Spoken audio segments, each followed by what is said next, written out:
raadiyoonii Dirree Shaggar. raadiyoonii Dirree Shaggar. raadiyoonii Dirree Shaggar.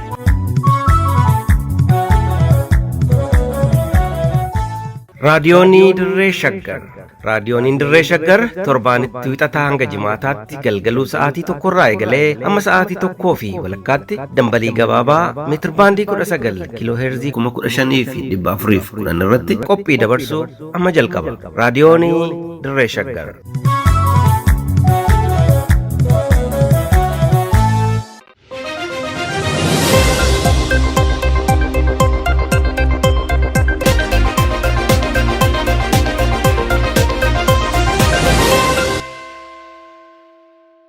Gurraan dhala 20 bara 2023 akka mul'atan dhaggeeffattoota keenya kabajamoo raadiyoonii Dirree Shaggar irraa oduu keenya wiixataa galgalaaf qabanne sin dhageechifnaa aan gurmechaa gammachuuti. Aanaa darba Libaanoositti shamarreen maqaan ishee Asteer Girmaa jedhamtu waraana mootummaatiin ukkaafamte. Qonnaan bultoonni qamadii oomishan gabaatti akka hin gurgurree bakkaa bakkattis akka hin sochoofne mootummaan dhorkaman kanneen jedhan hangafoota oduu har'aatii amma tokko tokkoon.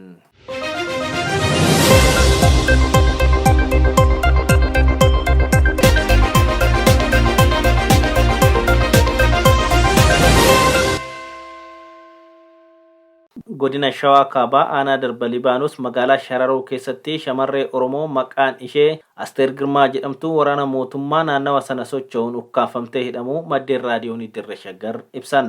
Namni ukkaanfamuu shamarree kanaa quba qaban tokko yaada bakkasii raadiyoonii Dirree Shaggariif qoodaniin akka jedhanitti shamarree Asteer Girmaa gurraan dhala 17 bara 2023 aanaa darba Libaanos magaalaa Shararoo keessaa qaamota nageenyaa mootummaatiin butamtee hidhamteerti.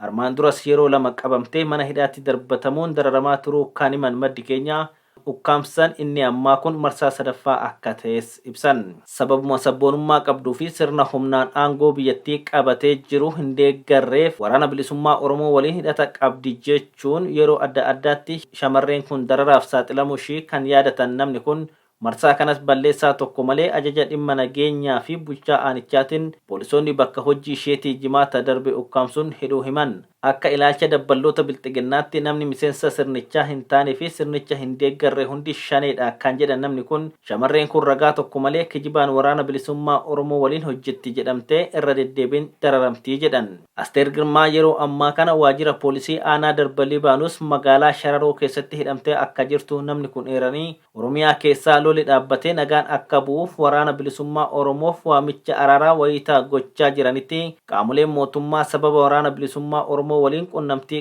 qabdi jechuun nama hidhuu fi dararuun sirrii akka hin taane himan. Afaaniin araara jechaa maqaa waraana bilisummaa Oromootiin namoota nagaa mana hidhaatti guuruun waamichi araarichaa shira guddaa of duubaa qabaachuu agarsiisaa jedhan. Wabii Waaqotu gabaase. Mootummaan oomisha qamadii alergiif oolchuusaa sababa godhachuun olola hafarsaa ture wal qabatee maayibaasii mootummaan ittiin gabaa to'atuun alatti qonnaan bulaan oomisha isaa gurgurtaa biraatiif akka hin dhiyeessine dhorkamuunsaa himame. Godina Shawaa Lixaatti jiraatan aanaa Amboo tokko raadiyoonii Dirree Shaggaritti akka himanitti oomishni bara kanaa erga sassaabamuu jalqabee kaasee qonnaan bulaas ta'ee namni kamuu qamadii gabaa baasee gurguruu akka hin dandeenye fi bakka tokkoo bakka biraatti sochoosuun yookiin daddabarsuun akka hin danda'amne dhorkameera. Namni oomisha isaa horatee gabaa geessee gurguruu yookiin dhimma biroof qamadii fe'ee deemu yoo argame qaamolee nageenyaa mootummaatiin saamama jechuun raadiyoonii Dirree Shaggaritti kan himan maddi kun naannawa jiranittis xaafii maddiitti qamadiis midhaan nyaatatiif akka tajaajilaman eeranii qaamoleen nageenyaa sababa nama saamaniif mana baaburaa geessinee daaksisuun itti fayyadamuufillee rakkannee jirraa jedhan. Ijoolleen qonnaan bultootaa magaalaa ta'anii baratan maatii biraa qamadii dheedhiif fudhachuun bilcheeffatanii nyaachuun dhimma akka itti ba'an kan dubbatan maddi keenya yeroo ammaa kana namni qamadii baatee deemu sababa saamamuuf kallattii maatii biraa fudhatanii tajaajila nyaataaf oolfatan dhabanii rakkachaa akka jiran ibsan. Akkasumas namoonni magaalaa jiraatanii baadiyyaatti qamadii oomishaa turan kallattii gara magaalaatti ittiin fidatan dhabuullee ibsaniiru. Mootummaan qamadii gara biyya alaatti erguusaa himaa turullee adeemsi alergii hanga eegame ta'uu dhabuusaatiin dirqamaan qonnaan bulaarraa bitanii gara alaa erguuf jecha gurgurtaa qonnaan bulaa irratti uggura kana kaa'u dubbatan. Qonnaan bulaan kamuu qamadii gurguruu yoo barbaade karaa yuuniyeenii qonnaa naannoo sana jiru qofaan ta'uu himanii gatiin qonnaan bulaan yuuniyeenichatti ittiin gurguratu ammoo baay'ee gadi bu'aa ta'uu dubbatan. Namni dhuunfaan tokko haala mijaa'aa argatee daaksisuun daakuu qamadii magaalarraa magaalatti yoo dabarfate malee dheedhii isaa dabarsuun akka hin danda'amne himanii Uummata Oromoo godinaalee Booranaa fi Gujii dabalatee kanneen biroo sababa hanqina midhaan nyaataatiin rakkoo hammaataa keessatti akka argaman otoo beekamuu mootummaan Bilxiginnaa qamadii kuntaalota miliyoona hedduu gara biyya alaatti ergineerra jechuun lubbuu uummata beeladhumaa jirutti qoosuusaa hadheeffatanii dubbatan. Wabii Waaqotu gabaase. Oduu keenya ittaanuun waamichi jaarsummaa fi araaraa mootummaan naannoo Oromiyaa taasisee irra dibaadhaa jedhe ABO'n wal waraansa Oromiyaa keessatti gaggeeffamaa jiru dhaabuu fi nagaa buusuu ilaalchisuun waamichi araaraa fi jaarsummaa mootummaan naannoo Oromiyaa tibbana dhiyeessee irra dibaa ta'uu isaatiin fudhatama kan hin qabne ta'uu ABO'n beeksise. ABO'n waamicha jaarsummaa fi araaraa mootummaan naannoo Oromiyaa tibbana dhiyeesse ilaalchisuun ibsa gurraandhala 18 bara 2023 baaseen dhimma nagayaa fi araaraa irratti jalqabarraa eegalee ejjennoo hin daddaqamne tarkaanfachiisaa as ga'uu eeree waraanni Oromiyaa keessatti gaggeeffamaa jiru marii siyaasaa hunda hammatirraa madduun furmaata waaraa akka argatuu fi dhiyeenya kana immoo labsii siyaasaa gabaabaa keessatti ejjennoosaa ibsaa turuusaa yaadachiiseera. Dabalan isaa akka ittaanutti dhiyaata. Rakkoo xaxamaa siyaasa Itoophiyaa furuu fi nagaa waaraa buusuun marii siyaasaa hunda hirmaachisaa gaggeessuu qofarraa akka maddu ABO'n jabeessee kan amanu ta'uu eeruun wal waraansa Oromiyaa keessatti gaggeeffamaa jiru xumura itti gochuuf karaa qaroominaatii fi haasawaan furuuf waamicha dhiyaates ija gaariin akka ilaalu kan ibsa Addi Bilisummaa Oromoo ABO'n haa ta'u malee waamichi akkaataa qulqullinaa fi akka itti jedhameen yoo hubatamu nagaan akka dhufu kan abdachiisu osoo hin taane kan shakkii keessa nama galchu akka ta'e ibse. Mootummaan Itoophiyaa nagaa ilaalchisee waamicha kanaan wal fakkaatu yeroo adda addaatti irra deddeebi'ee ifaa fi dhoksaan dhiyeessaa turu eeruun waamichi ammaa kunis kan duraanirraa adda addummaa akka hin qabne beeksiseera. Waamicha nageenyaa Shimallis Abdiisaa tibbana yaa'ii caffee Oromiyaa irratti taasisee ture hordofuun ibsa kanaan deebii kennuuf dirqamuusaa kan eeru ABO'n mootummaan Itoophiyaa dhibdee Oromiyaa keessa jiru karaa nagaan furuuf sadarkaa itti ilaalamuu qaburraa hanqisee dhimma sadarkaa idil-addunyaatti ilaalamuu qaburraa sadarkaa naannootti gadi buusee xiqqeessaa jira eega jedhee booda kanaafis sababoota bu'uuraa hedduu fudhachuu akka hin dandeenye ifoomseera.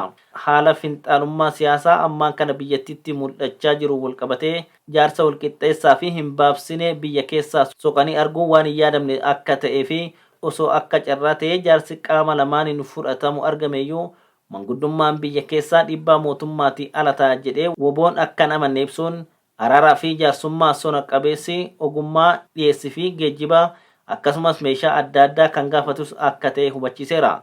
Itti dabaluunis hoogganotaa fi ajajoonni olaanoon ABO dirree lolaa keessaa ba'uu fi deebi'anii seenuu qaban wabii nageenya isaaniitiif dhiyeessii fi geejjiba yookiin loojistiksii abdachiisan maddeen humnoota addunyaarraa argamuu mala jechuun shakkii waamicharraa qabu ibseera. Akkasumas araara sona qabeessa fi hojiitti hiikamu gaggeessuuf beekamtii mootummaa hin baabsine sadaffaa argachuun murteessaadha. Adeemsi nagayaa buusuus olaantummaa mootummaa hin baabsine sadaffaatiin to'atamuu qaba. Waliigaltee haasawaarraa maddu hojiirra oolchuun wabii humnoota addunyaa barbaachisa. Kunis haalduree filmaata biraa hin qabne jedha ibsi ABO'n baase kun. Itti dabaluunis adeemsi araaraa fi hariiroon waraana bilisummaa Oromoo wajjin godhamu mootummaa federaalatiin godhamuu qaba. Sababni isaas qaamni waraana bilisummaa Oromoo seeraan ala taasisee paarlaamaa mootummaa federaalaati malee caffee naannoo Oromiyaati miti kan jedhu ibsi kun lola lafarratti waraana bilisummaa Oromoo wajjin gaggeeffamaa jiru kan olaantummaan qindeessaa jiru waraana mootummaa federaalaati. Kanaafuu adeemsi nageenyaa kan waraana bilisummaa Oromoo wajjin godhamu seeranis ta'ee hojii qabatamaan dandeettii mootummaa naannoo Oromiyaati olis jedheera. Gama biraatiin ija heeraatii fi seeratiin yoo ilaalame waamichi kun waraana bilisummaa Oromoo hin ilaalu. Pirezidaantichi ammallee maqaa namtolchee ittiin waraana bilisummaa Oromoo waaman ABO shanee jedhee waamuu itti fufee jira kan jedhu ibsichi maqaa kanatti gargaaramuun rakkoo xaxamaa shakkii dachaa qabu kana qulqulleessuu fi furuuf hin gargaaru. Dabalataanis qaamni kun dhimma nagayaa garamitti akka oofuu barbaadu agarsiisa jechuun waamichicha qeeqeera. Mootummaan Itoophiyaa yoo dhugumaan lola Oromiyaa keessa jiru furmaata itti tolchuuf fedhii qabaate sirna araara biyyaalessaa fi idil-addunyaa kabajuu fi hordofuu qaba kan jedhu ABO'n mootummaan nagaa buusuuf adeemsi hanga ammaatti hordofee kan maqaa nagaa dha'uuf nama dandeessisu osoo hin taane kan itti qoosaa jiru isa fakkeessa jechuun waamicha mootummaan isaaf godhe kufaa taasiseera. Gama biraatiin dubbi himaan ABO obbo Odaa Tarbii waamicha nageenyaa mootummaan Oromiyaa taasise kana hordofuun turtii BBC Afaan Oromoo waliin taasisaniin gammachuun garuu of eeggannoon kan simatan ta'uu himaniiru. Obbo Odaan itti dabaluunis seenaa darbe yaadachuun adeemsa kana of eeggannoo guddaan kan ilaalan ta'uu ifoomsuun dogoggora darbe irra deebi'uun gaabbus akka hin barbaanne ibsaniiru. Walamantaan isaan gidduutti akka uumamuuf haaldureewwan dursanii guutamuu qaban jedhanis lafa kaa'aniiru.